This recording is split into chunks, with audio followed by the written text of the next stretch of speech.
for to be live. Yeah, it's live on Zoom. Yeah. Hey, great. Great. Yeah. That is already being recorded and broadcasted. Our happiness. Okay, but as far as happiness is something that can be broadcasted. Okay, people, we have a great session today. I'll present first Professor Ricardo Leentjens. He will be the discussant of our dear Jennifer Chandler, and he's a PhD in law by the National University of Brasilia. He has a master's in neuroscience by the Federal University of Minas Gerais. He was a visiting research at the École Normale Supérieure in Paris. And he is a professor in at Rio Branco Institute, the IGU School, and the National School of Public Administration. And now I'm going to present Jennifer Chandler. I think Jennifer Chandler is one of the most influential writers and consultant of public policies in Canada. She has a BSc from the University of West Ontario. She has a LLB from the Queen's University and an LLM from Harvard University. She's currently a full professor in the Faculty of Law at the University of Ottawa in the Common Law section. She was a visiting associate professor in the Center for Biomedical Ethics in the Faculty of Medicine in the National University of Singapore.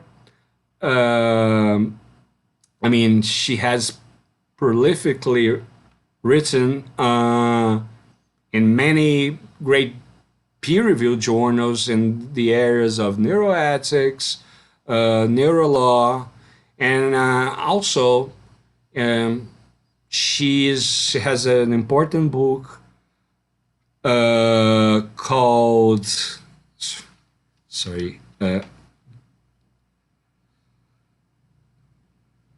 it's a long CV. It's no worries, Gabriel. I think you're referring to Law and Mind on Mental Health Law and Policy. Law and Mind, Mental Health Law and Policy in Canada, exactly. And she's an editor of Neuroethics, and it's a lot of very important public institutions consultant for various institutions. So it's a pleasure to have this session because both of you, Jennifer and Ricardo, are consultants for public policies, and all of that have direct implications in our legal systems and in our day-by-day practical lives. So I want to hear from you, Jennifer. Before we hear from you, I want to tell a little story on how I met Jennifer and how good are the discussions in her research group. I was in Ottawa. I was a visiting professor in Ottawa. I was doing my empirical work at the Royal Hospital Research Center, and I met Jennifer in a graduate course that I was taking just as for having contact with campus because the hospital is not on campus, and keep getting updated with more theoretical discussions. Then I met Jennifer in this course. I start to attend her research group activities, and that was fall-winter seminar to see how thought-provoking are Jennifer discussions in her research group. I would say that even in fall, when I was biking to the campus with -12, I was happily going to be updated in the best discussions of neuroethics and neurolaw, and we have this beautiful, very qualified debates between her and her students. I would say it's a very vivid group and it's always updated. I mean, they are discussing articles that sometimes were published 2 days ago. It's impressive. It's a great work. Beyond her work as a consultant for policy making, beyond her production as a cutting edge researcher, she also is a great professor that forms a lot of people. So it's a great honor and pleasure to have you here, Jennifer. Please take the lead. The word is with you. Gabriel, that was the kindest introduction I think I've ever had. Thank you very much for that. I was going to tell the story of how I'd met you, but you stole my thunder. This was indeed a wonderful course. It was a course on consciousness taught that brought together graduate students in a philosophy of mind, in neuroscience, and in law, and was taught from those three perspectives. And so it exemplified the kind of interdisciplinarity that is so invigorating and illuminating, and I think typifies this, or I should say characterizes this group. And I was going to start by saying I'm a bit of an interloper amongst you. I'm a lawyer and a former biochemist. I'm not a philosopher. And so, I've been doing my best impression of intellectual flypaper over behind the little Zoom square, just collecting just the remarkable ideas that you've shared, and also thoughts that you've provoked in me as I listen to you. So thank you for having me.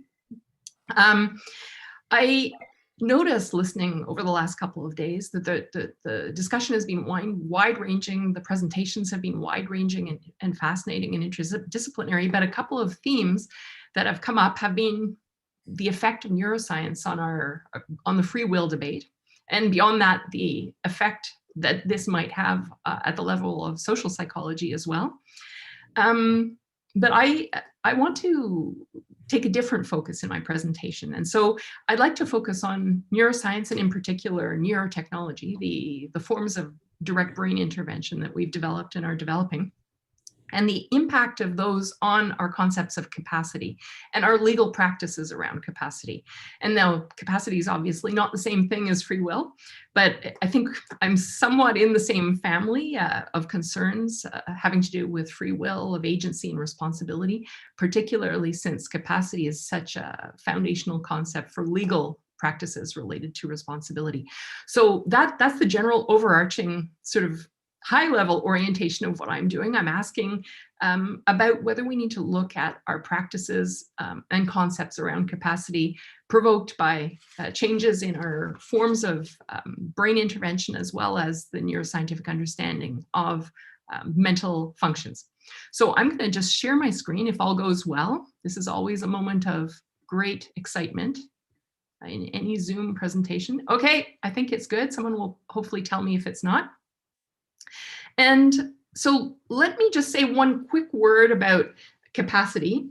Much as we've been saying over the last couple of days that free will is something we're desperate to preserve, and there's all this challenges to interpretations of Libet that threaten our sense that we have free will, we also have the pushback against free will, the idea that if we weaken that belief, we become less retributive, and this is a good thing. So free will has these benefits and burdens. I think capacity itself has benefits and burdens, and it's clear that we care a lot about capacity. We want capacity, and why? Because we attribute legal rights and responsibilities of autonomous agents to those whom we believe are capable. And we can look also at the Convention on the Rights of Persons with Disabilities, which is a more recent, 2008 UN treaty, which enshrines a right to legal capacity. And this is an interesting move. It was meant, in essence, to move us away from thinking about capacity in a binary form. You have it or you don't. And instead to have people think about capacity more as something that can be supported, so that a given person with a given set of mental functions and properties can become legally capable if the surrounding expectations and supports are altered. So I say that just by way of pointing out the importance with which we hold capacity. But the problem here is that the legal approach is I think, very unsatisfying. It's very pragmatic. It's a kludge, as they say in English, a messy kind of good enough compromise that helps us to solve many disputes. But it's conceptually and psychologically simplistic. It is entirely arbitrary threshold. There's no magic reality to whatever threshold we choose as being the dividing line between capacity and incapacity. We could set it higher at the cost of incapacitating more people and treating them as having to come under the supervision, control, tutelage of others, or we could set it lower. There's nothing to stop us from doing that. It would be at the cost, of course, of leaving people with what we think are lesser degree of the kinds of capacities needed for autonomy in charge of their own affairs. So we have an arbitrary threshold that's simplistic. We've adopted it because it generally has seemed to work, but it's threadbare. And around the edges, we see the problem cases routinely. And so what I'm essentially saying here is, should we perhaps rethink our legal practices in relation to capacity because of something that is developing sort of in the background, essentially the development of novel forms of brain interventions and the expansion of their use. And so this is my overarching question. And what I propose to do in my talk is to take you through a concrete example and to advance an argument that we should in fact change the approach, defend that argument, and explain, I think, legally, potentially, shall we say, I was going to say legally effective, but let me weasel word my way out of committing to that and say a potentially legally effective way of achieving that. So here's a roadmap. I will first talk to you about the evidence that we have for unintended and significant shifts in personality, values, and behavior by people undergoing deep brain stimulation, or the implantation of electrodes for therapeutic purposes deep within the brain, most commonly used for movement disorders like Parkinson's, but being used increasingly for a range of psychiatric and other conditions. And as far as I can tell, contemplated for just about every possible behavioral or mental ill known to humanity. So we'll talk to you about that evidence. These are shifts, unintended shifts, that are to be judged as harmful from the perspective of the person pre-treatment. And this is the essence of the problem, that after treatment, the person may come to actually appreciate that shift and what to do about that. And here's where we move to the second part of the discussion, which is this idea of self-paternalism. Also, synonyms are self-fettering, pre-commitment, self-binding, and so forth. The idea that we, at time one, can bind our future self to a course of action. And we do this routinely. I mean, anybody who has, as I do, trouble with chocolate doesn't allow it to be in the house. We sign contracts. There's all kinds of things we do to fetter ourselves. And one of the instances of this that has been discussed in the medical context in particular is the Ulysses agreement, which would be a form of self-fettering meant to commit a person to a course of medical treatment in the future at a time when they are still capable and are refusing treatment. So these are controversial, as I'll describe, and generally legally unenforceable. So in the third step, I'll argue that Ulysses agreements should be enforceable in the context of these novel direct brain interventions. And then finally, a potential strategy for making them legally effective. Okay, so let's start.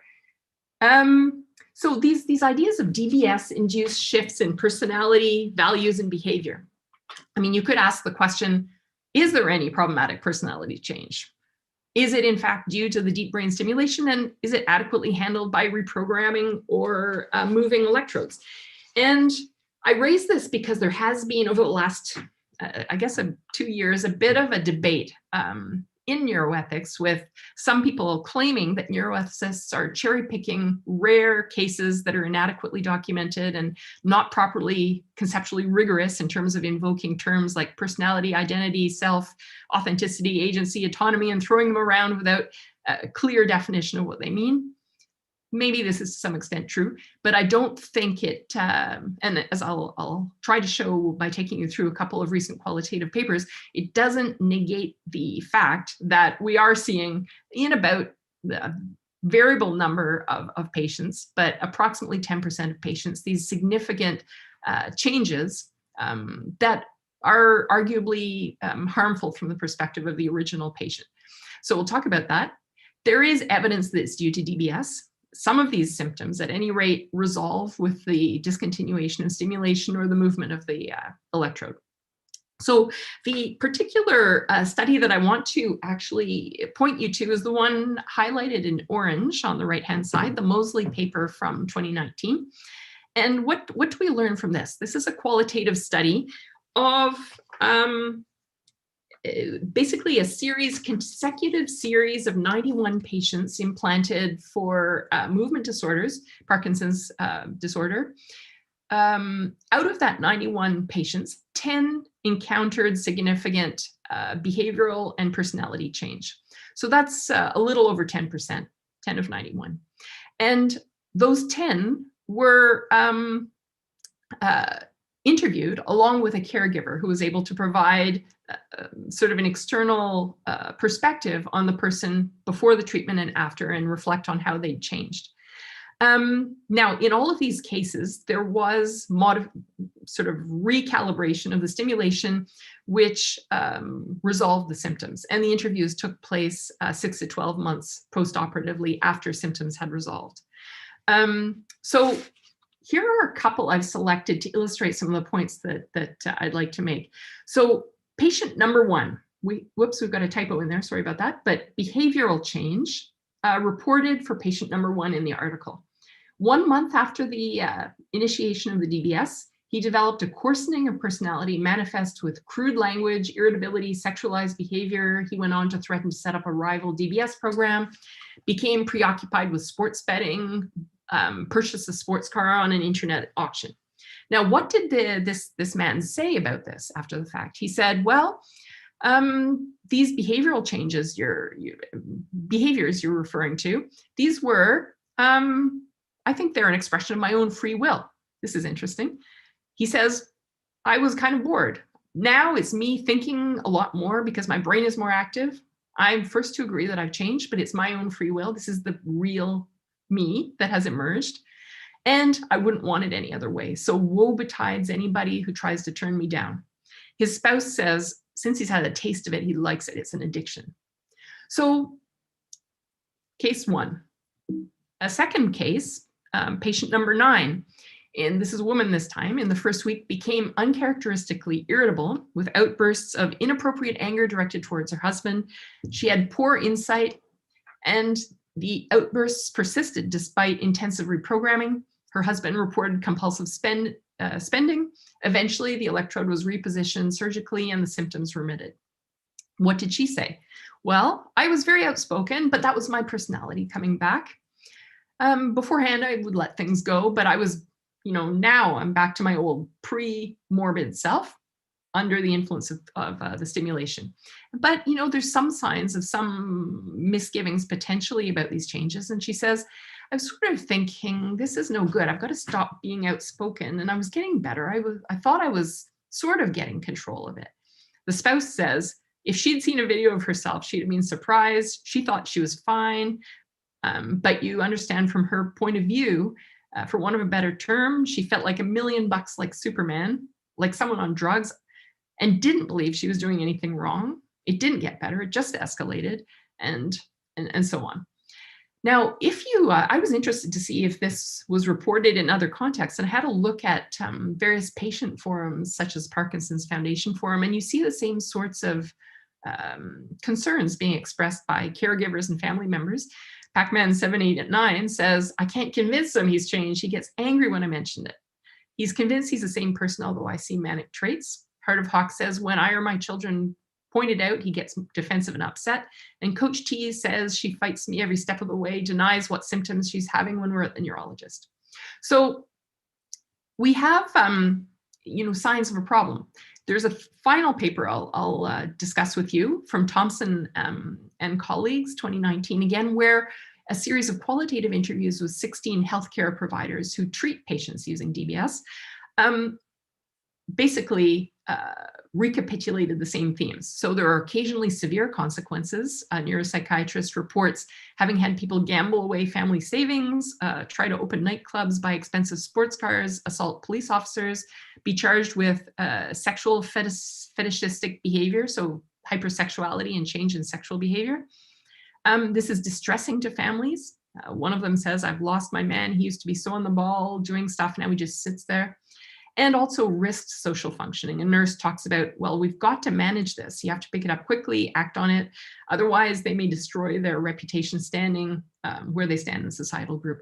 So one presumes that the person pre-treatment would have some concerns with these kinds of changes.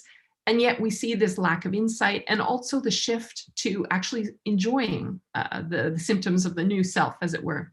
So just a last slide. The neuropsychiatrist says usually the patient resists adjustment because of lack of insight, and also many times may actually think this change in personality is a bit of a benefit. They may have trouble judging whether it's a side effect that is going to put a dent on their relationships and social circumstances. So what to do with a problem of this type? Well, the people in the Thompson article say, well, we try to make sure this is all covered in the informed consent process, and this is entirely appropriate and should be covered there. And we ask them, would you like us to intervene if we or your family think your behavior has changed for the worse? And we've always been able to later say to the people, remember the conversation we had at the outset? We think this problem is happening. We need to adjust your stimulation.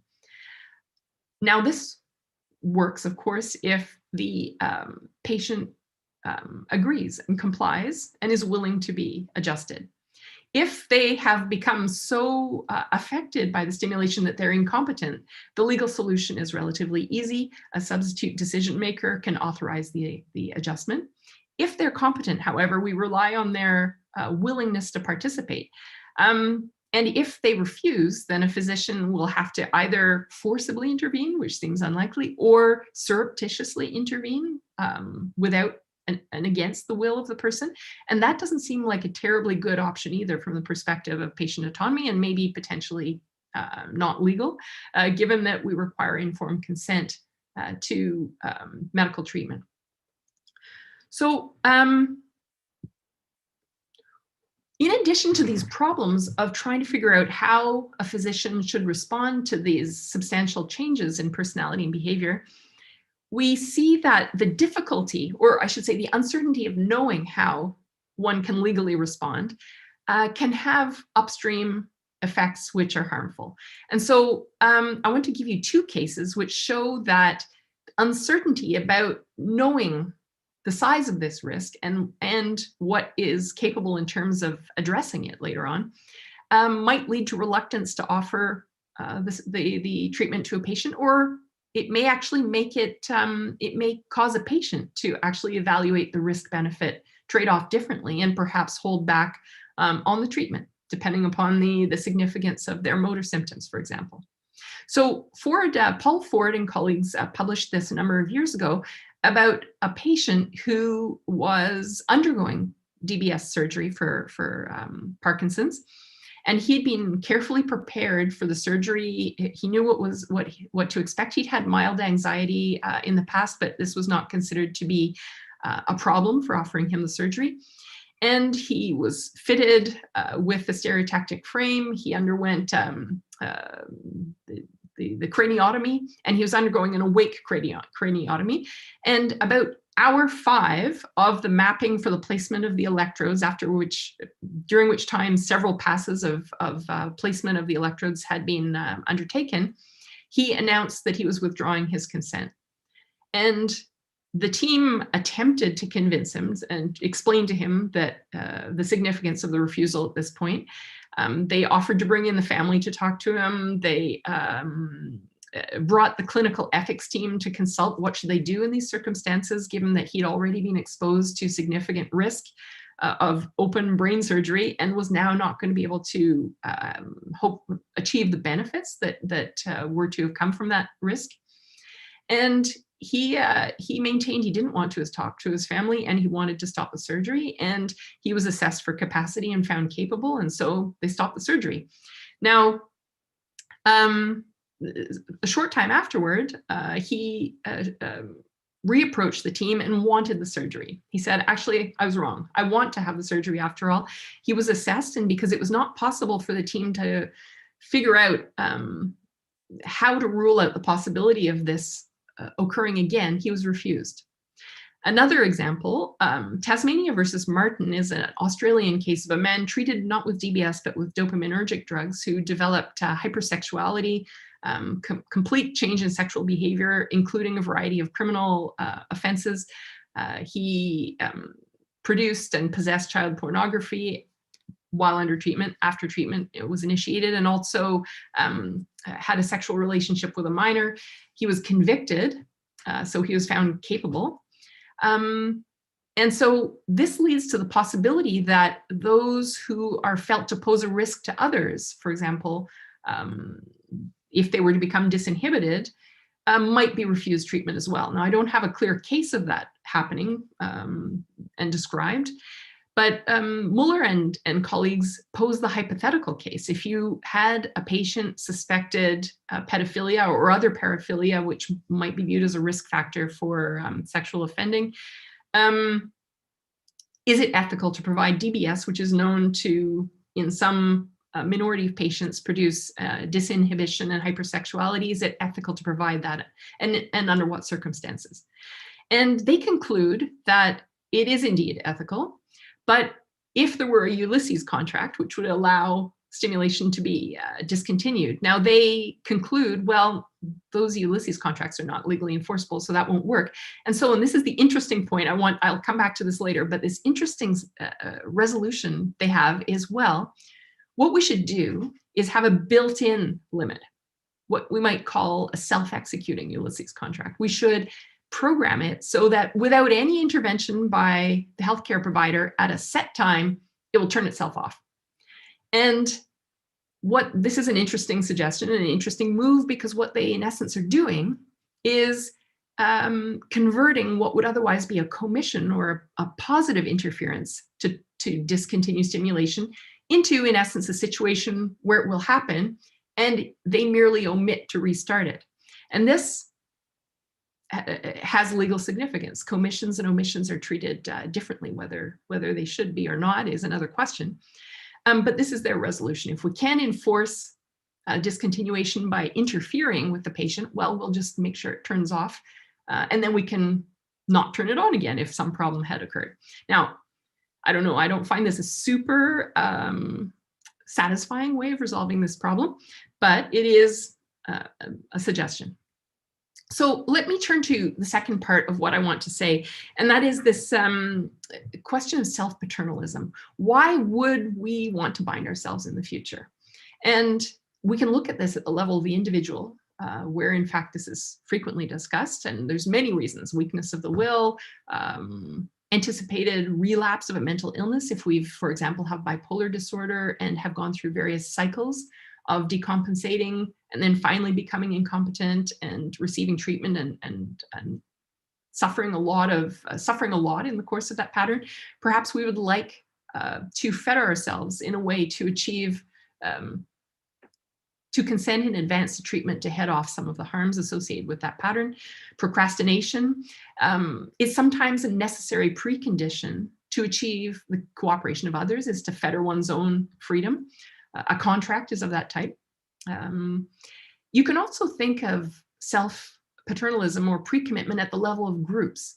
And I find this kind of interesting way of thinking about it, because it provides other insights into what might be the pros and cons of such an arrangement at the individual level. But a big debate in political and legal theory, the constitutional legal theory, has to do with the justification for judges overriding the will, unelected judges overriding the will of the elected members of the legislature. And this is typically occurs where a legislature wants to do something and a court says that's unconstitutional. And one of the ways this is being resolved in the political or democratic theory is to think of the Constitution as a form of group pre-commitment device. And this is an idea from Elster in 1979. And there are, again, many reasons why a group might want to do this. It may want to address problems of the tyranny of the majority in a democracy by putting limits on itself. It may anticipate that it may make poor decisions under emergency circumstances and want to limit its response. Also, it may be a necessary precondition to set these kinds of limits in order to have consensual formation of a political order. Why in a federation would groups come together and give up some power unless it were according to a system that they felt was adequately protective of their interests? So sometimes these kinds of self-fettering arrangements are required, again, in an interpersonal kind of way. So it's a nice parallel to what's going on at the individual level. So let's take this discussion of self-paternalism now to the Ulysses Agreement. So to be clear here, the term Ulysses Agreement is used in varying ways. Some people refer to it, I think, well, some people refer to it as an agreement to treatment or refusal of treatment in advance meant to apply when you're incapable. This is not terribly controversial and is enforceable in many places. Much more interesting is the idea of an agreement that you take at time 1 to bind your future self at time 2 when that future self is capable and will have changed your mind. So this is discussed in particular, usually for predictable episodic events, bipolar disorder, addiction, and so forth. The central problem here with these Ulysses agreements is that respecting the autonomy of a patient seems to entail 2 inconsistent requirements. One, a capable patient we should help them to engage in self-binding arrangements that will enhance their autonomy over time, their ability to achieve long-term goals over time. And at the same time, we should recognize and respect the ability of a capable person to change those plans. So how are we going to navigate between those 2 views of what it is to respect autonomy when they point in opposite directions and they clash? Now, there's been much ink spilled about this. Some resolutions are in principle open to both choices. There's various people who say, go with time 1. Others say, why? Time 2, you should go with time 2 person. But some resolutions, like the ones I'll describe now, don't sort of necessarily choose one or the other, but provide an argument that is in principle open to both choices. So lots of argument that we should try to identify which is the true, core, authentic choice. Of course, this is judged by others, and this is very, very difficult to do. How are we going to choose what that is? Another interesting paper I refer you to by Tobia, 2016, quite fascinating, looked at how we are apt to view positive changes in personality as moving to the authentic self, but negative ones as not authentic. So there's a positive change bias, which I think further undermines our ability to judge what is authentic. And a DBS-induced change can be authentic. The guy with the sports car and was quite happy with his new self. Maybe he viewed that as a lot more fun. So if it is something that can endure under continued stimulation for DBS, why wouldn't that be authentic if he's endorsing it at time 2? So another solution is one proposed by Davis, who says we should select whichever choice is most consistent with the patient's wishes in terms of both intensity of the wish and duration over time. So this is meant to choose the most kind of passionate and most enduring self as the one that wins. And if we look at this question of transient selves, that might work for some kinds of problems like predictable episodic mental illness, but it's not going to work for our DBS kind of case here, because that is a more enduring kind of change unless the stimulation is turned off. So how are we to determine duration over time without essentially creating the very facts that are meant to allow us to choose between the facts, between the selves? So what in the rest of what I'm going to discuss with you, I want to suggest there's a reason to prefer the prior self at time 1, the choice at time 1, in the context of brain interventions. And I have 3 arguments, none of which are knocking anything out of the park, are not in any way dispositive, and are doubtless full of holes. But I think that there are different ways of looking at this and the kinds of advantages that we might have if we were to prefer the time 1 person. Now, If you agree with me, this means then we ought to find a way to enforce Ulysses agreements so that the patient pre-stimulation is able to indicate that if their behavior and personality changes in a certain way, they are to be discontinued temporarily, perhaps, but discontinued to allow things to settle and to reevaluate. So here are some reasons why we might want to prefer the choice at time 1. So I think that if you are able to give someone a way to control control risks about potential future harmful behavioral and personality changes, you improve the risk-benefit profile at time 1, and you open up a broader range of potential treatment opportunities. So if you have an unquantifiable and substantively uncharacterized risk of future personality change, you might have some concern about undertaking something where it might not be possible to return to your prior self. And we talked earlier about how, with the Ford case and the Mueller hypothetical, about how that might work. I would say also that in this time of sort of relatively rapid development of brain interventions, especially for psychiatric conditions, it would be good to make it so people are more willing to attempt novel, unpredictable, and potentially beneficial interventions. And I say that because we haven't had good movement in the particular portfolio of interventions for psychiatric conditions in years and years. And we could use some better interventions. And so if we were to reduce the risk of trying new things from the patient's perspective, that may be a good thing. So that's my first argument. My second and third are more complicated. So I'll have a couple of slides to explain them in more detail, but just quick overview before I do that. The second argument is that epistemic self-paternalism suggests we should prefer time 1. And the basic nutshell of the idea here is that the accumulation of experience with both selves, both states, and also the ability for the modified personality to be engaged in the evaluation of what it is like to be that self, requires one to return to the unstimulated state. So I'll have a little graph to explain that in more detail in a moment. So if we believe that it's the decision should be made by the self who's best placed, who has access to the most information about what it was like to be in both states, then we have to return to the original. My third argument is about this idea of the self-executing Ulysses agreement, because it's possible to go far beyond what Mueller was suggesting with the automated turnoff. With the development of closed-loop deep brain stimulation, we can now monitor biomarkers as well as various patterns of brain activity correlated with all sorts of things, including the research appears to be going in this direction of being able to detect emotional states. We could set up a stimulation system that would, without human intervention, detect sort of hypomania and ease off on the stimulation. In essence, a more complex self-executing Ulysses agreement that just avoids the behavioral and personality change without actually messing around with turning on and off the stimulation.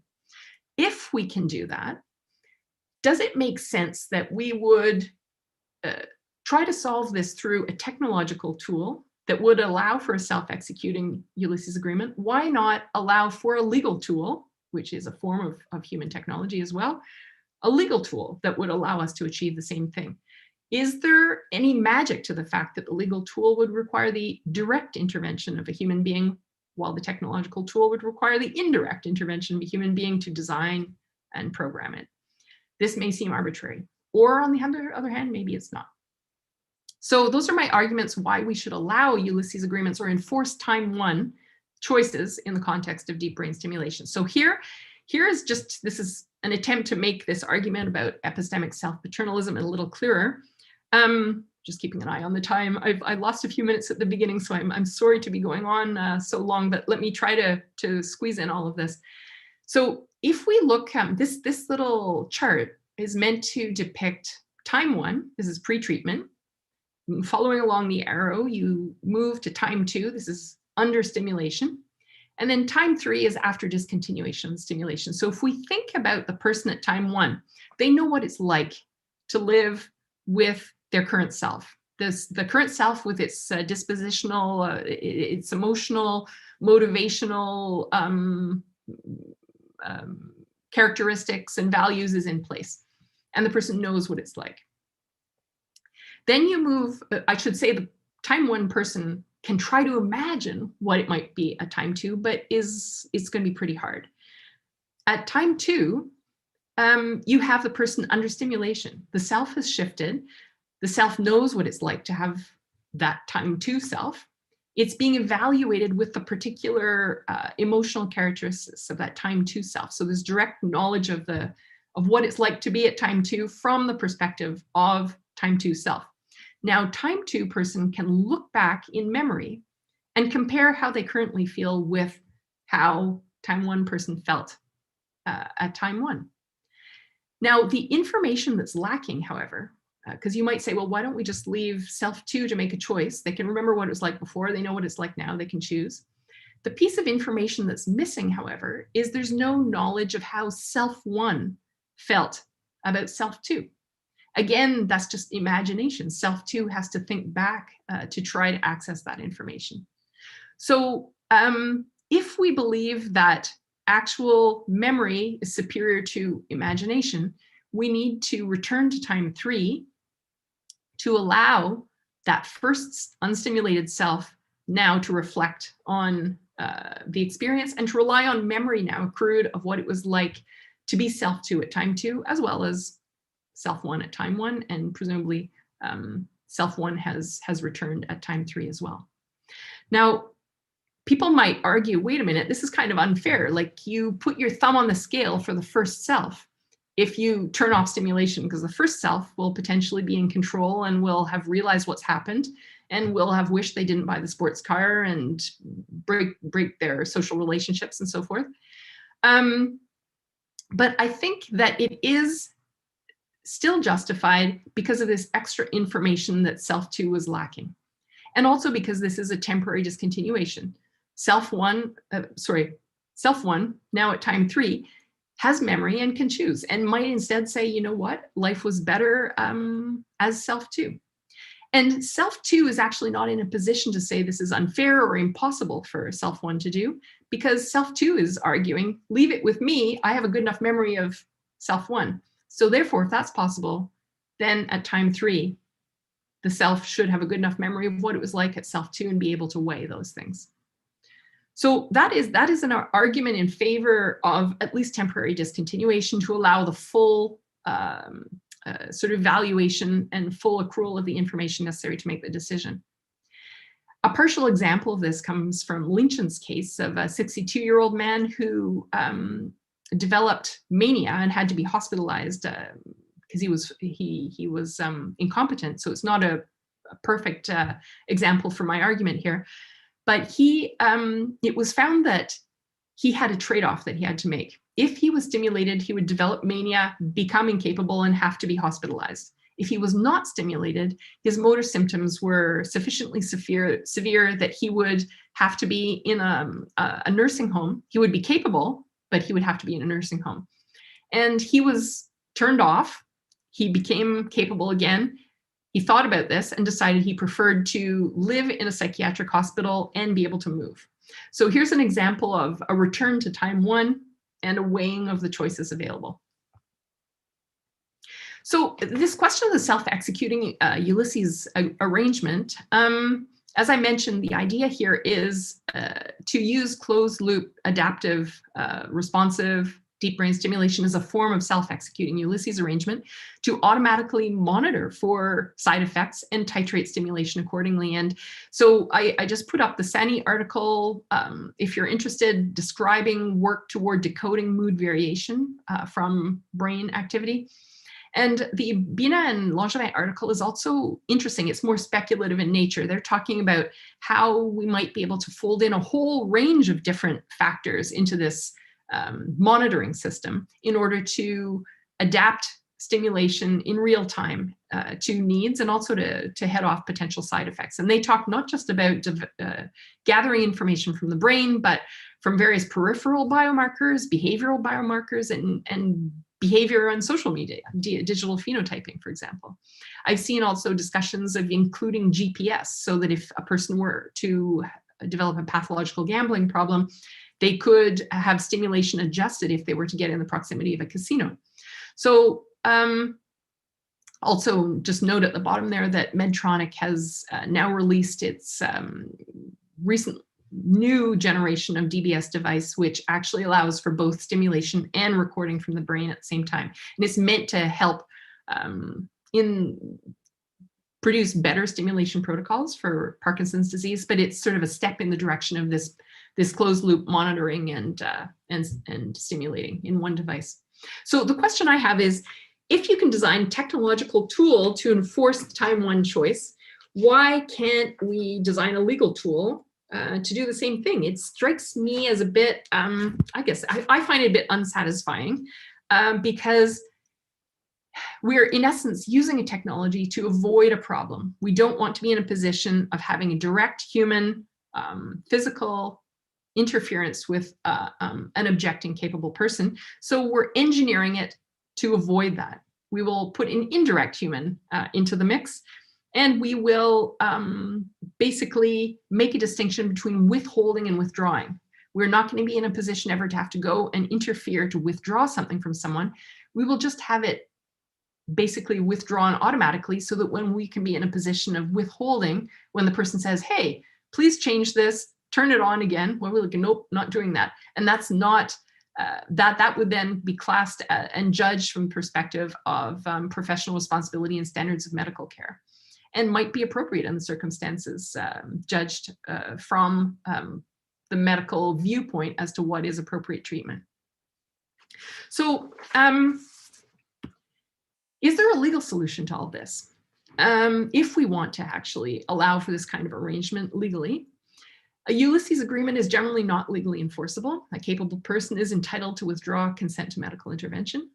There's very few instances of legally permissible physical interference against the will of a capable person. The few exceptions generally in the law have to do with public health and virulent disease transmission.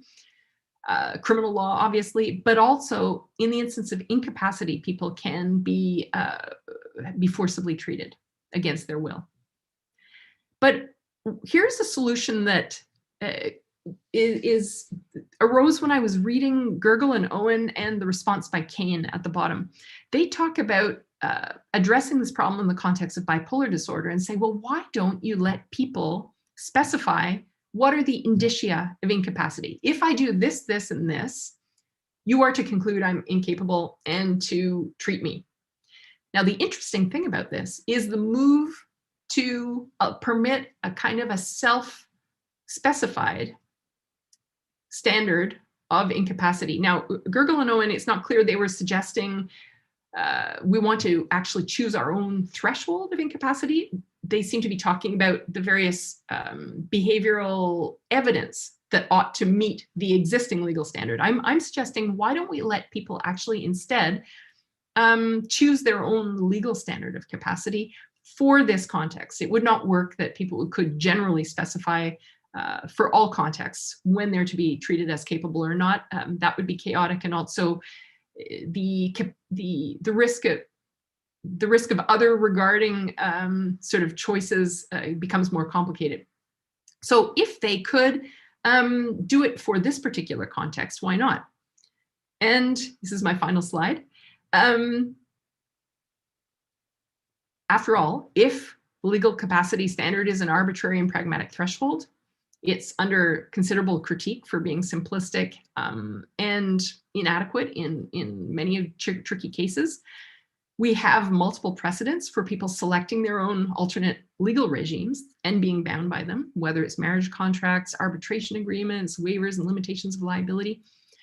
We don't have good examples of people being bound to physical interventions, but what's interesting about allowing people to choose a capacity standard as opposed to choosing to consent to a physical intervention is that you create a situation where the person will be incapable by their own pre-declaration.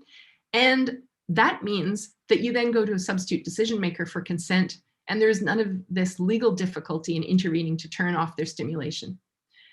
So let me close there. And I guess the point of taking you through this was to suggest that this question of capacity, as we move to these brain interventions and we learn more about the brain and its the correlates, neural correlates of the various functions that we take to be important in capable decision making, it makes me think we should look again at the pros and cons of the approach we take in the law, and to determine whether there are alternate approaches that are better suited to the kinds of problems that might arise in future. Thank you.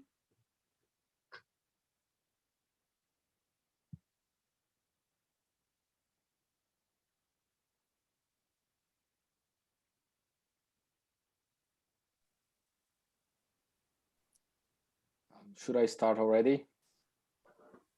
Sure. Yes, Ricardo, please do. Okay. I'm truly fascinated by your thought-provoking talk, Professor Chandler. It was truly interesting. I think your work is very successful in showing the problem and showing the difficulties we have around it. So DBS actually show us how much we still don't know much about the brain. So we're trying to do our best with treatments that have been approved by the authorities, but with side effects that we are beginning to grasp, which are. I think one of the great challenges of neuroethics and neurolaw is to be right aside from new technologies and trying to follow up their pace and trying to bring their consequences to the institutional or legal level. And I think you were very successful in doing so. I have been discussing the theme of your talk with Professor Brunello Stancioli, who is here with us and who's going to give a talk in some moments. He actually has been studying the problem of the person from a legal perspective for years. And one of the things we were discussing together was that, well, first of all, for us, me and him, it doesn't sound so strange to think that Ulysses agreements should be enforceable. We tend to agree with that, but we do know that for the legal community as a whole, this idea is debatable. This idea can be a bit difficult for some people, mainly because the legal systems, they tend to see the person as a static, versus a changeable, always changeable thing. It's very difficult, as you have shown from in the end of your talk, for the legal system to accept that maybe we can change, maybe we do change, and maybe we should recognize these changes legally. So I enjoyed your example of how maybe we should have some ways of a constant feedback loop in which the DBS artifact shows the person that she may be deviating from a standard that the person himself or herself has set before. So for me, it's a very interesting idea. And then you show that maybe we should think of legal tools. Maybe they're better. And I think this is a very interesting way to see it. It reminds me even of a movie, you have probably seen it. It's called Still Alice. Right? It features Julianne Moore, the actress. It's about an Alzheimer patient. I'm trying to describe it without giving spoilers to the audience, okay? And she has Alzheimer's, she knows that, and she can foresee that in the future life can be miserable. And so she tapes a film to herself in the future, saying what she should do just in case the Alice she knows is no longer there. So your talk made me think that maybe we do have many ways to devise these contracts and to design them in a better way. So why couldn't the self one actually express himself or herself for self to watch, to see, to remember who he or she was, how life worked, and then we could withdraw or stop the treatment in order for the person to reason about the life he or her should choose for the future. So for me, that's an elegant solution, because it does preserve the liberty. It does have the idea of self-paternalism, which I fully agree with you. Me too, I use it in my personal life. We know that we may not be fully, we can't trust ourselves depending on the stimuli or the conditions in which we put us in, like Ulysses in the ship with the sirens. So it really draw my attention how you suggested something that seems truly a way to think of this such a new and difficult problem. So I'd like to thank you for your talk, and actually I do know that we have people from all around the world here, but I would like to stress before I finish that in order to accept this framework, you first have to have a view of the person, as I was saying before, that that we are not the same person every day. We do change. And I like that you brought Kevin Tobia, because in this article, he actually says that there is a bias, and not only on this case. I thought this when you were saying there's a bias in the whole literature of neurolaw as a whole, to see all those changes in a negative fashion, as if it's always something in your brain that goes wrong and you're a worse person after that. So it's very interesting to think that maybe we just change. Maybe it's the natural order of things. And of course, we're talking here of a human intervention, a treatment, and it's different, of course. But maybe we should have this a more fluid view of our person in the future. So I'd like to thank you so much for provoking so many thoughts and such a fascinating theme. And I'm honored to be here with you. Thank you.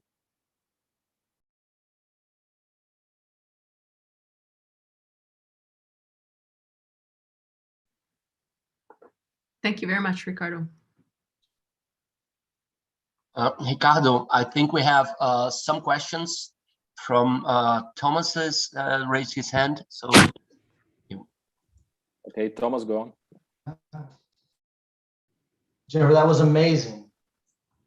So I find the stuff on neurointervention incredibly interesting.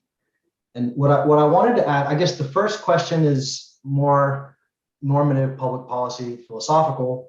And the second question, I guess not question, it ties what you're doing to the sort of stuff I'll be talking about tomorrow, and Marcelo talked about the other day, and Marcelo talked about yesterday. So it's like this way of, the second was more of a way of connecting what you're talking about to a different underlying current of this conference that I think is interesting.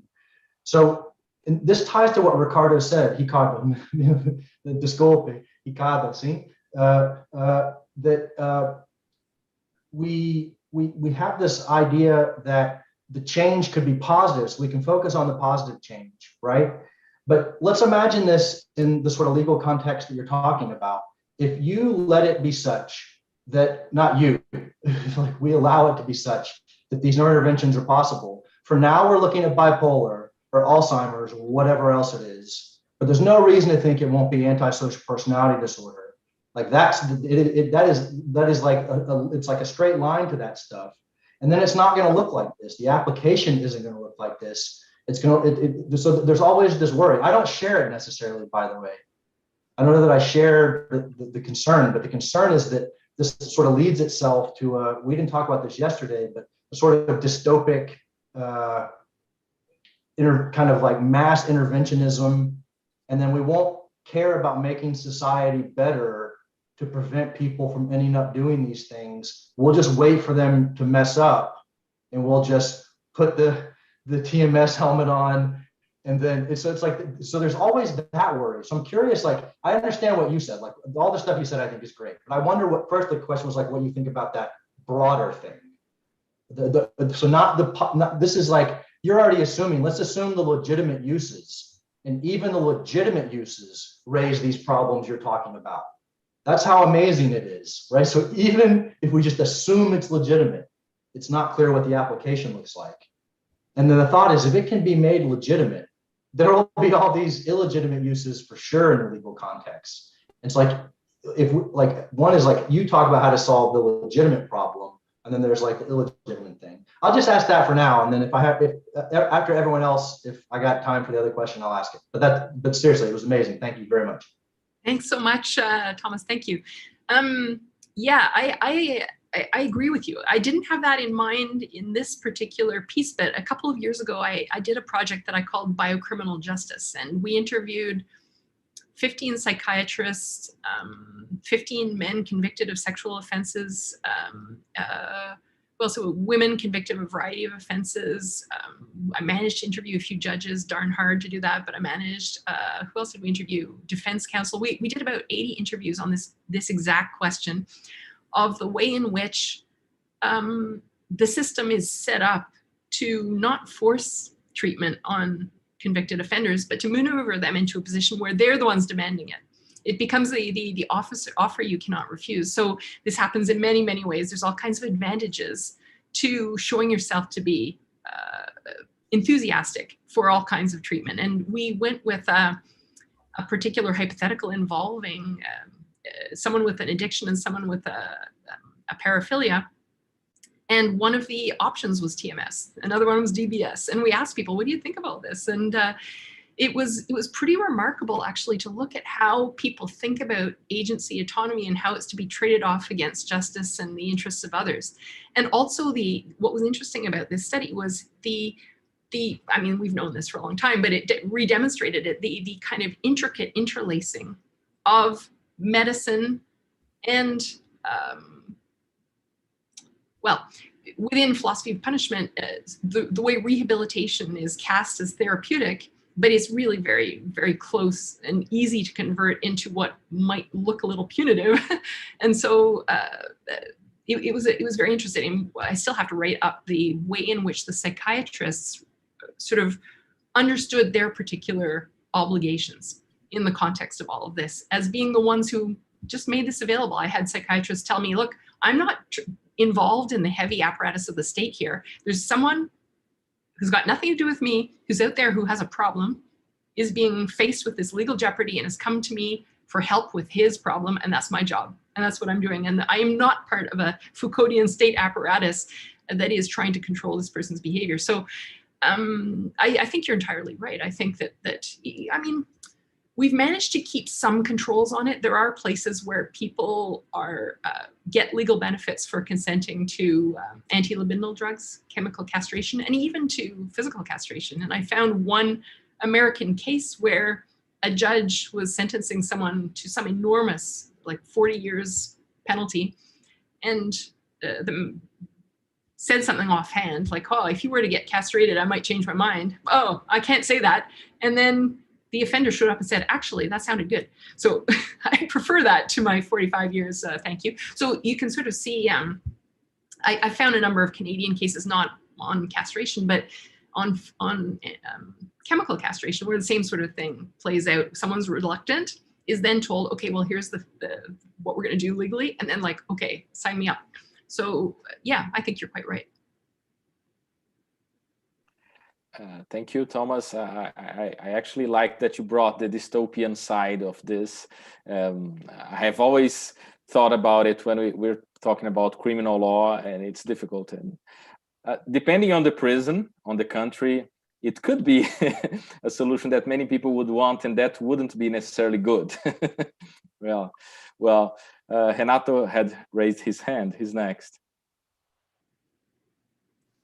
Professor Chandler, thank you very much for your talk. It was not thought-provoking, it was mind-boggling. And there is this debate that I really want to pick your mind on that. All of this we've been talking about, DBS and this kinds of intervention, and all neuroscience has been shown. In your view, is this going to change law in details in some aspects, or is it going to bring up the long-awaited revolution? Will we have to rethink all of our traditional legal theories, or can they accommodate all this new stuff? So I have my view on this, but I'd really like to hear about you, about yours. Is it possible to accommodate all of this in the traditional legal frames we have?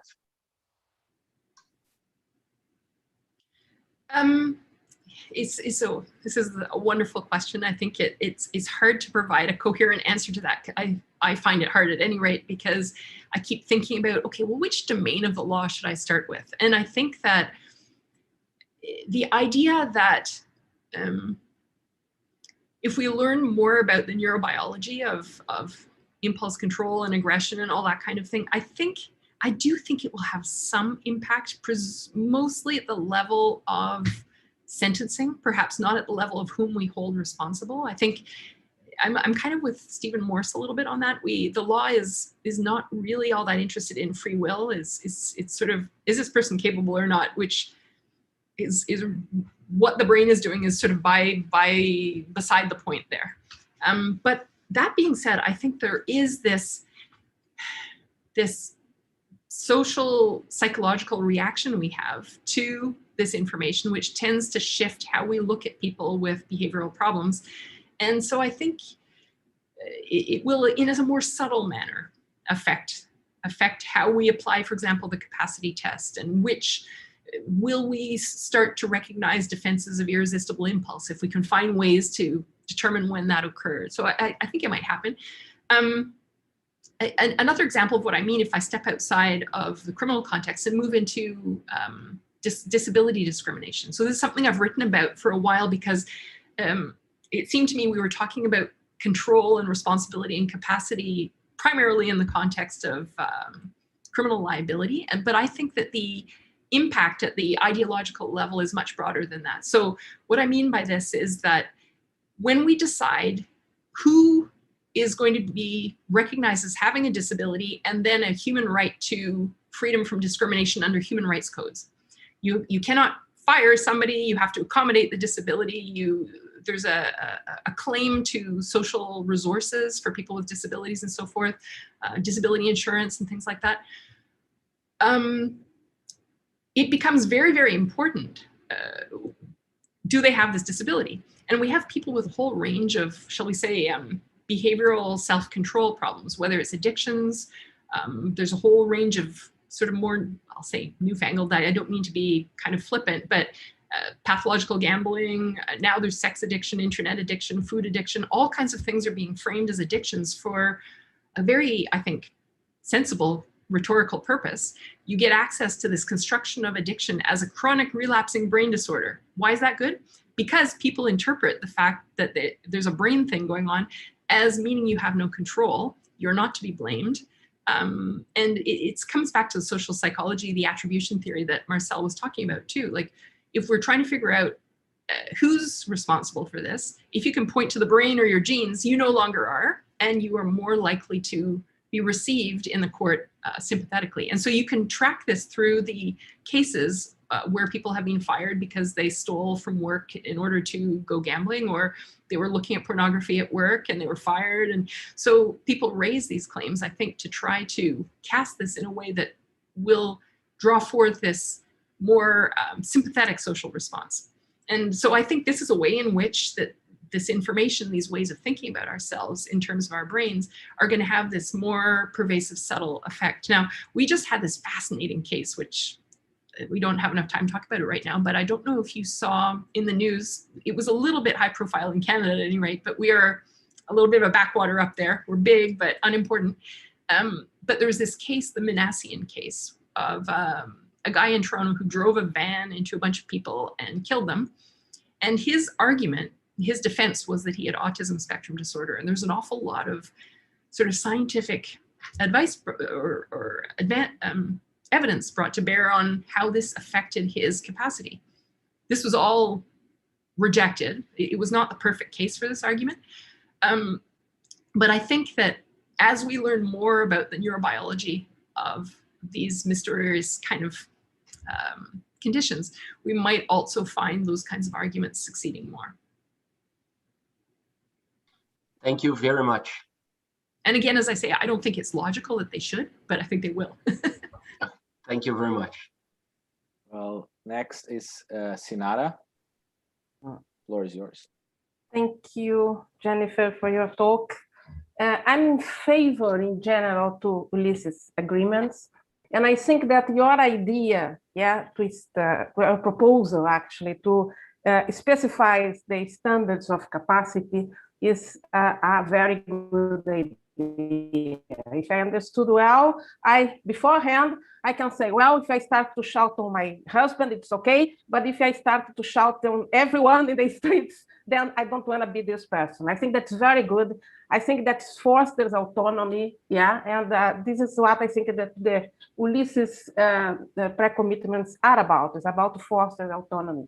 I'm just want to know, Jennifer, about the threshold that I think that you should have here. And I imagine that is already in law in the following sense, because day-by-day decisions, okay, I'm gonna decide about this. But if I start to be a danger for society, like this case that you said that people develop, that it starts to be pedophilic or whatever and commit rapes, then I think that this should be a threshold. In this case, you would withdraw immediately. I don't know if you will be obligated actually to withdraw the treatment. I don't know if you thought about this kind of thresholds, if you think which kinds of thresholds.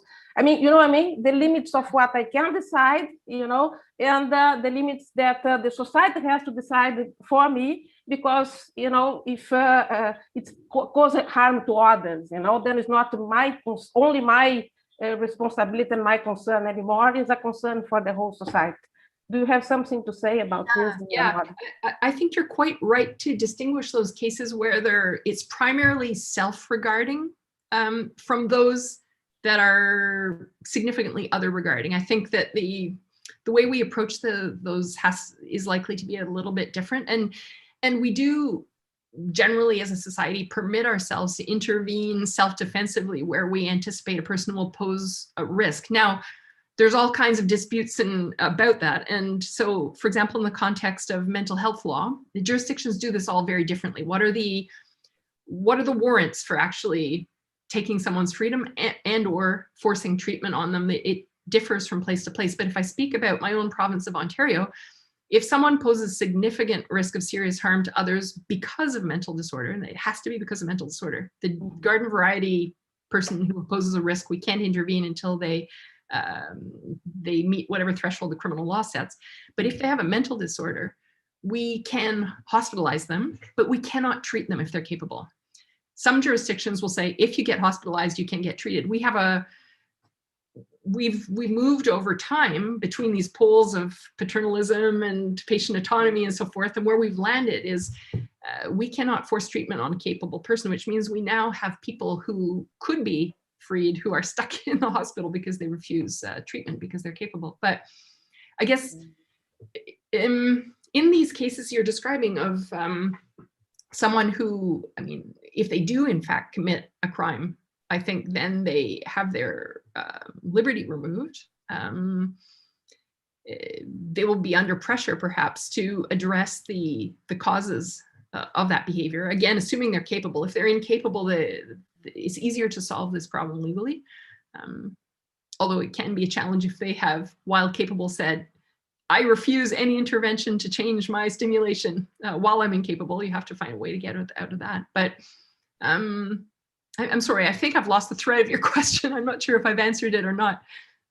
No, the threshold question is because you propose this model, that you can define beforehand exactly these standards. Mm-hmm. But I think that in this case, this is just wondering if you have thought about this, that even if you reach such threshold, you wouldn't be able to define anymore beforehand. I mean, if I pose a egregious harm to society, then it's not me anymore who has to decide. I mean, the law has to decide, society has to decide that, you have to withdraw the treatment. That would be my suggestion. I mean, I don't know if you thought about this. What do you think? Yeah, this is the idea. I think what would happen there is if you're capable, you'll fall under the existing control mechanisms we have for capable people generally, which if the risk you pose or the harm you cause arises to the requisite standards, you will be controlled. If you're capable, I would say. If you're incapable when you do the harmful act, that's different. I think you then fall under the regime of how we treat people who are incapable. The tricky point, I think, is with these treatments, there's a variety of cases. There's one in Canada as well, the Henderson case, where people who are getting either dopaminergic or DBS treatment, there's actually a case from Vancouver on this as well, will commit a criminal offense, and then their defense is, well, I was incapable, it was the drugs and or the deep brain stimulation. Now, in those cases, we don't have a lot of those yet specifically, but the courts look at it and say, okay, were you actually incapable? We don't care exactly what intoxicants were present or what was going on. Were you able to understand and appreciate your actions? So just the standard legal approach. And if you were, then you get convicted. This is what happened in the Canadian and the Australian case. But here's the interesting thing. At the sentencing stage, the judge says, and this is where incapacity short of the extreme incapacity required for exculpation in criminal law. So you're a little bit incapable, but not incapable enough, so you're still responsible. But at the sentencing stage is where this gets worked out. And both the Canadian and the Australian case got very, very, very light sentences, non-custodial sentences, because it was said, hey, this thing happened, it was unpredictable. You didn't see this coming. You had diminished capacity, you're less to blame, we'll give you a lighter sentence. The interesting thing is what happens the second time. I think as we accrue experience with this as a risk, people will be expected to watch for it and head it off. So it's a kind of leniency that plays out a limited number of times. All right, we have 4 questions now. Next is José Manuel. Thank you very much. Jennifer, thank you very much for your absolutely amazing, mind-blowing presentation. I will try to be very brief as there are still many questions pending. As you may probably know, there is initiative at the Columbia University which is advocating for the creation of new human rights called neural rights for protecting mind and brain against potential neurotechnologies that could undermine things like free will or personal identity, just to mention two of the 5 neural rights that they are advocating for. I would like to know if you have a particular opinion on this matter, because I think that there are many nuances about this proposal. I particularly think that at the conceptual side of the problem, there are many nuances, but I think also that your presentation demonstrates that there are nuances related to time, to the dynamic traits of the person. And I would be delighted if you could give us an opinion on this. Do you think that it is compatible, the creation of new human rights related to personal identity, for example, with taking into account this kind of nuances that you have mentioned in your presentation? Thank you. So I've watched this initiative, the new Neuro Rights initiative, with a lot of interest. And I would say that I'm currently in an agnostic position. I haven't had time to really think as deeply as I would like about the pros and cons of recognizing a new set of neuro rights. I can see almost at the high level, sort of at the level of articulating broad concern and principles it makes sense to, as a mechanism to focus attention on these issues and to have people thinking them through. I'm not yet sure that it makes sense to start amending actual constitutions that apply directly in given jurisdictions. And I have some reasons for this, and but I'm not saying that I think it's necessarily a bad idea. I'm just not sure yet and which ones and how to frame them. And I'm sensitive to this concern that's being raised about rights inflation, that as new technologies and technological capacities enter our cultures, we all of a sudden need a whole bunch of new laws. Like there was this article back 15 years ago when the internet, maybe I'm showing my age, maybe it was more than 15 years ago, a whole bunch of years ago, let's go with that. And there was an article by, oh gosh, I'm forgetting who, it was The Law of the Horse. Yeah, I think it was Frank Easterbrook, an American professor or jurist. And he was saying, well, gosh, now we all need like dedicated laws on internet stuff. And why do we need these things that are very specific to given technological instantiations? Do we not have sort of, it's sort of like it's both too detailed and not detailed enough at the same time. So we have general principles like human dignity, privacy, liberty, things like that that are in constitutions, and we backfill in all the detail through judicial interpretation over time to address a whole range of circumstances.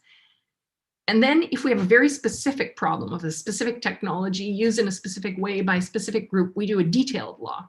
But coming in at the level of not all, but some of the articulated in your rights feels to me like it might be pitched somewhere in the middle, and so not satisfy exactly what's needed for the given problem. Anyway, these are just a few somewhat negative thoughts. I'm not convinced. I think it may, I'm not convincing myself, let me put it that way. I think with further reflection, I might conclude actually maybe we do need some of these, but I'm not sure yet. I'm working on it with one of my graduate students, Tuba Basaranak-Manzolu, thinking about that. And what we did was we recently published a giant long chapter where we said, rather than talk about neuro rights, let's actually take a step backward and say, let's have a typology of all of the fundamental human interests in the technology, in neurotechnologies. Let's ask, what are they? What characteristics of human interest are there here, or categories?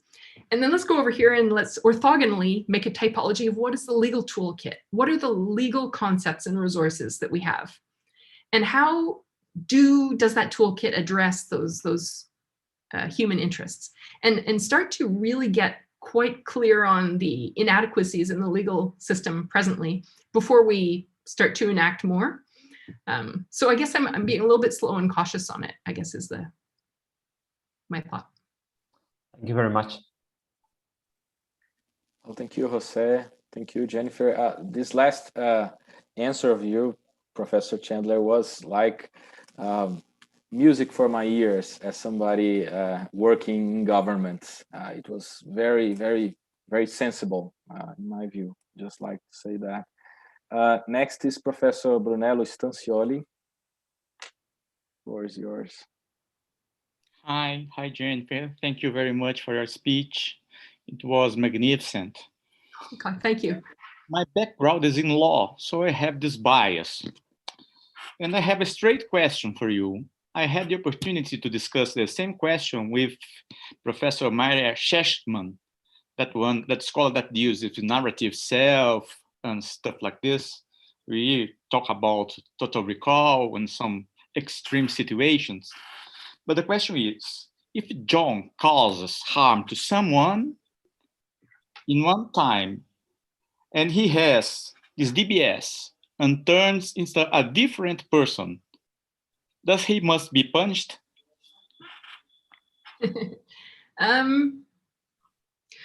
So I could answer that descriptively. What does the law actually do? I'm less good, and I can do that. I'm less good at defending exactly what the law does. But so in Canada, the criminal law, we have a bunch of cases where someone injures, like, well, it was an attempted murder suicide, except the suicide part was unsuccessful and the person was left with brain damage and complete retrograde amnesia. So this is arguably a different, well, one could say is a different person, having no recollection of the events. And the question was, can this person be punished? And the answer was yes, absolutely.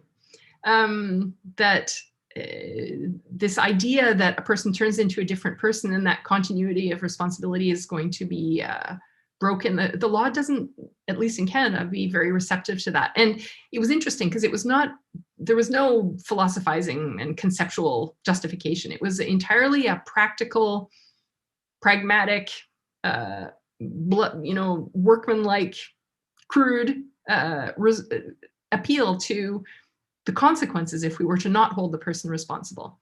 So it was saying, look, most crimes are committed when people have impaired, usually alcohol.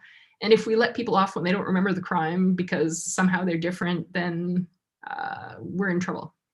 And now there's a difference between someone who is permanently changed, perhaps by a brain injury, and someone who's has had their capacity impaired due to intoxication and is back to being that person. Maybe we can trace that more reliably to the earlier person. The court didn't get into any of that. It basically assimilated all these cases to the same basic problem that people who forget what they did are still responsible. Jennifer, just very quick. So in the US, we're allowed to forcefully medicate people to make them competent to execute them. Yep, I know. But in Brunello's case, notice that we still have to make them competent. You can't execute them if you just leave them incompetent. So like if that's the direction, then it looks like we have, in some sense, we have the concern, I think, that Brunello was suggesting, but like we do forcefully medicate people to make them sane for trial or execution or. And we do the same to make people fit to stand trial. Yeah. Maybe I misunderstood the concern Brunello was raising. I understood it as if someone injures someone while under DBS and then we turn it off, are they a different person? Did I misunderstand the scenario? No, this is the very same problem. The identity of the person that causes harms and the person that will be punished. Yeah. It must be the same in an identity, a classical identity problem. Mm-hmm. So that's perfectly okay for me. Mm-hmm. Thanks. Well, next we have a question in the Q&A. I'm going to read it. It's from Carolina Moniz de Freitas. Professor Chandler, thank you for the amazing talk. I have two questions. In this perspective, how can we not disconsider the cognitive bias of capable people? For example, not being able to walk may bias the patient to decide to live in a psychiatric hospital at that moment. Or two, I think it's the second question, about pharmacological moral enhancement. What do you think about giving endogenous substances in regular medicines? Do you think that already promotes that changes? Thank you. Excellent questions. Let me just go back to them so we can see them. I guess with the fact that we all labor under cognitive biases and varying degrees of impairment, I mean, this is the problem with legal capacity. It's not a binary thing. People are on a spectrum at all the time, and we move actually on that spectrum from time to time. But the law has to basically decide, okay, we're going to put a little line down the middle because it's going to affect how you're treated, what the rules are, and you're going to be in that bucket or this bucket. And so we just arbitrarily decide a certain sort of average level of cognitive capacity and bias is going to be viewed as fine for decision making, and have at it, everybody. So I guess that would be my answer to the first question. Is not super satisfying, but it's sort of the practical resolution to the problem. For pharmacological moral enhancement, giving substances to improve moral behavior, I find that all very interesting. I did a chapter with a colleague a couple of years ago where we asked the question about enhancing judicial judges. And this wasn't, you're all probably familiar with the study from Israel about sort of fluctuating parole decision-making as a function of time and proximity to the last snack and stuff like that. But we were looking at something different. We were looking at commonly prescribed drugs, beta blockers and things like that, that alter the emotional responsiveness of the person, and wondering about how drugs like that might affect decisions which are a fine mixture of emotion and sort of, shall we call, rational cognition as opposed to the emotional contributions. And I mean, sentencing itself is an exercise where judges are meant to do all kinds of rational exercises, assess credibility, weigh the badness, compare it to the badness of another, but it's also very sort of laden with emotional response. And is there a problem if you have judges whose behavior is less emotional? And it raises a question. You may think this is great. We want the judge to be dispassionate, not sort of emotionally swayed by horrible evidence. But there's an interesting question, I think, at the level of political philosophy. Is it legitimate for judges to be sentencing in a way that differs from the judgments of the population about the appropriate sentence? And we come back to Ulysses agreements. We might say, we recognize that we are not as in control of the emotional component of our responses as we would like. We want our judges to differ from us. And so it is legitimate if we make that decision. Perhaps. Great, thank you, Professor Chandler. Next, Gabriel Mograbi, the floor is yours.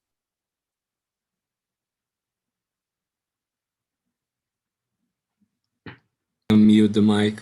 Okay, Jennifer, that was amazing. Now you were all able to see while I was biking 10 kilometers in a -12 to see her discussions. Okay, I have a question of my own if we have time, but I have a question of Ilana Friedman. She's a PhD in neuroscience, and she is a work in psychiatry. It's about the liability of the health professional, the psychiatry, the doctor is taking care of this person after he signs a Ulysses contract in the way you proposed. So because as you assume, there is not a binary thing of consenting or not consenting to have treatment, consenting or refusing to have treatment, but instead a contract that permits the patient to indicate the capacity threshold. She comes back to the cases Thomas brought about, for example, bipolar disorders, and she was really concerned with the liability of this psychiatry, for example. They are accompanying the case. Why? Because, I mean, it's a very common bias from the therapeutic experience that bipolar patients, they tend to love to be in hypomania. I mean, it's a so comfortable state. And what about the legal liability of this person? Because someone in hypomania can suddenly get into mania. And I mean, a lot of harmful things can happen to this person or to the people around them. So do you think at the end that the liability is the professional that is taking care of a case in this kind of very near threshold cases? There is very possible to something harmful happen. That's her question. Yeah. It's an excellent question. And it's I think that a chief problem with Ulysses agreement is that the clinician in the middle of it is going to be in trouble either way. So imagine the scenario. You have someone with bipolar disorder who says, hey, don't let me get all the problems that develop as they go into hypomania and continue. I've been through this a bunch of times. I keep having to recover my finances, all this kind of stuff. I don't want to go through that again. Here, let's have an agreement that you will intervene and treat me, even if I don't want to. So there's a range, right? We can imagine forcible, strap someone down and inject them, all the way to really heavy-handed kind of pressure, things that we might think are sort of borderline not right in terms of the therapeutic relationship. So there's a range of things you can do, and at some point it's going to cause a trouble. And so this agreement is in place. And then the person's in hypomania and they're like, hey, change my mind. This is great. You know I've done this before, but I'm really enjoying this and I'm willing to take the troubles that come with it. Leave me alone. And then what does the clinician do? Because if they leave them alone, are they going to be said to have been behaving like there's no enforceable contract here. There's no, the requirements to damages for not enforcing a contract will not apply. But in the context of negligence, is there some negligence argument here that you've acquired a duty of care and have agreed to a certain kind of standard of care in a case like this? Could there be negligence liability for not intervening? But conversely, if you do intervene and you force or you browbeat the person into treatment, or you go and enlist all their family to threaten them or things like that, is there a different civil claim that can be launched in terms of assault and battery and also negligence of a different type? So I just see sort of a minefield for clinicians in the middle of this, unless the law is clarified in terms of explaining how this is meant to apply and what's expected of the clinicians and what is the extent of how far they can go to try to get someone to treatment. At the very limit, I would try to get a bunch of limitations of liability clauses into whatever agreement there was. So yeah, I think it's very tricky. I think that with all, like if we step outside the DBS context also, there is caring for patients with just basic bipolar with hypomania. There's established practice of what is the standard of care. What are you supposed to do if you have a patient who's still capable, is refusing treatment, and is predictably going in a bad direction? There's established kind of principles of appropriate standard of care in that case. And so falling back on a bit of that might help to address what the clinician could do, like setting aside the Ulysses agreement problem.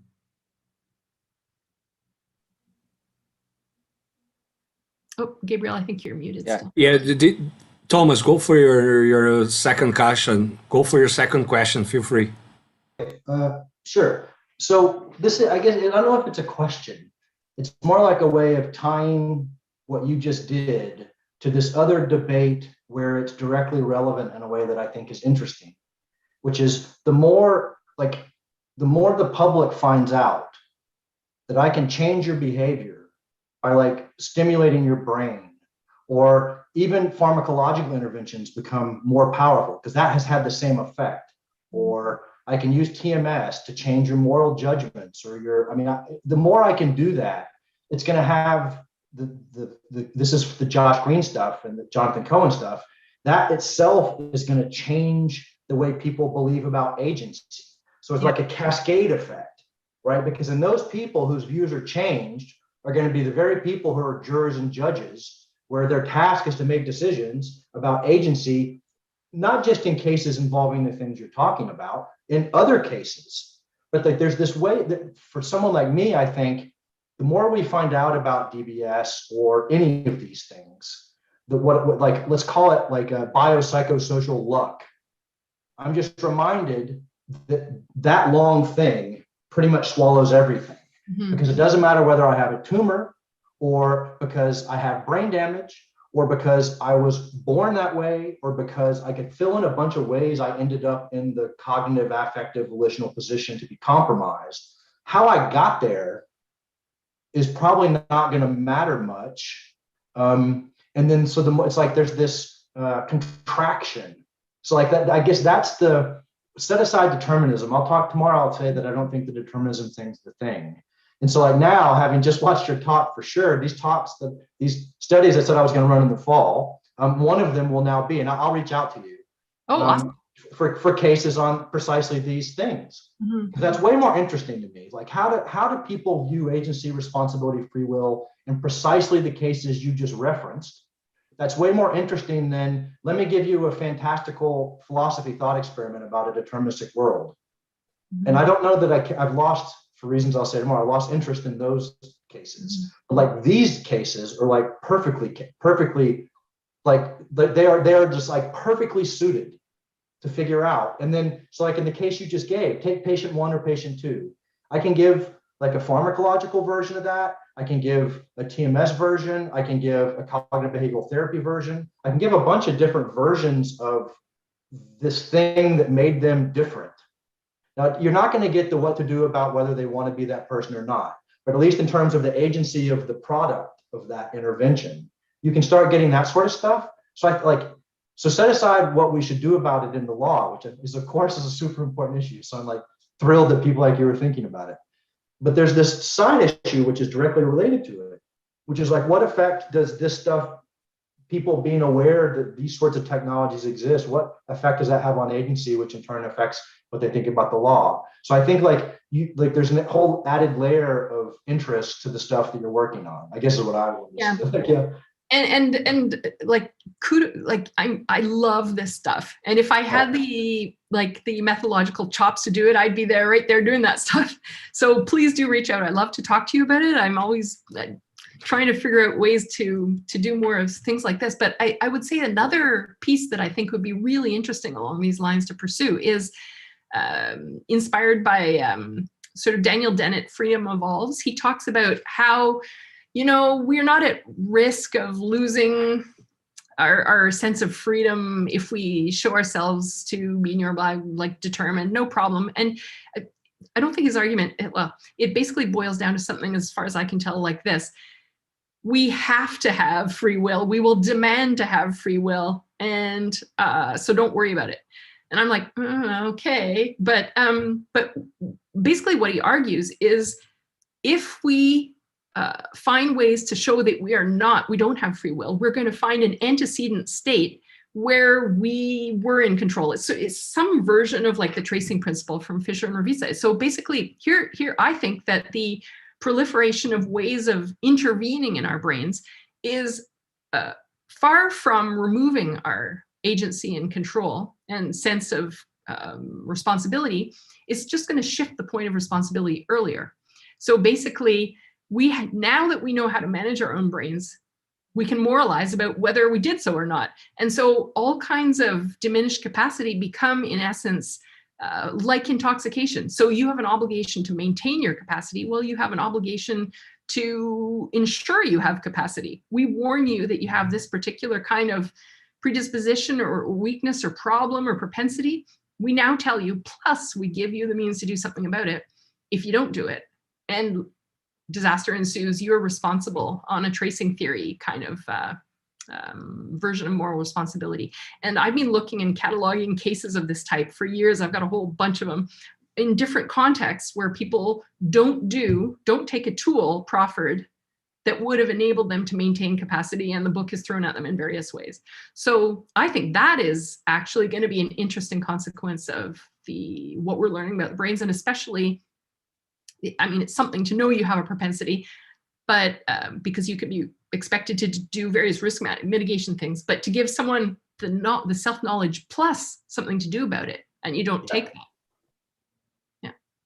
I will certainly reach out. And if you've been wanting to figure out how to do these studies, we'll figure it out. You just laid down a bunch of things we could do. I mean, the thing is, it's an endless amount of things, right? That are basically just mock jury studies of precisely the sort of thing you just said. So in any event, I'll reach out. The talk was great. So thanks again. Right. That's, I think we've done through all the questions. I would like to thank again, Professor Chandler. It was such a wonderful session. I've learned a lot. You were wonderful. Thank you. Really honored to know you. These were such wonderful questions and comments, and thank you for the warm reception of the presentation. Yeah, and I'd also like to congratulate Renato for this wonderful event, and maybe we can all meet in person very close so that we can continue these discussions. And hopefully in December in Rio, Ricardo. Yeah, exactly. We hope. I mean, we hope to see all of you there and here in Rio, by the way. And I mean, it's been amazing so far. it's even better when you see collaboration possibilities bubbling up live like that, like Thomas and Jennifer. We will come back in half an hour, exactly 35 minutes, with Sinara and Brunello. And the debate is very similar. Both of them will talk about enhancement, the moral implications of enhancement to identity, to freedom. So I think you'll keep the debate very vivid and in a similar direction. So have a coffee, a little rest.